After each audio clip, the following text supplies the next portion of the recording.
Hey guys, welcome back to Mybartender. Today we'll be making a Blue Kamikaze Shot. Now every shot glass varies in size. Just make sure you're using 1 ounce of vodka per ½ ounce each of blue curaçao and lime juice. First step, fill your cocktail shaker with ice. Next, pour approximately 1 ounce of vodka. Next, pour about ½ ounce of blue curaçao. And now ½ ounce of lime juice. Now shake until well chilled.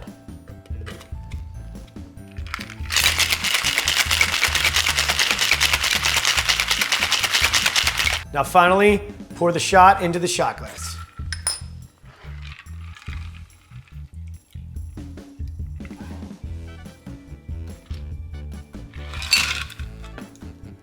And enjoy.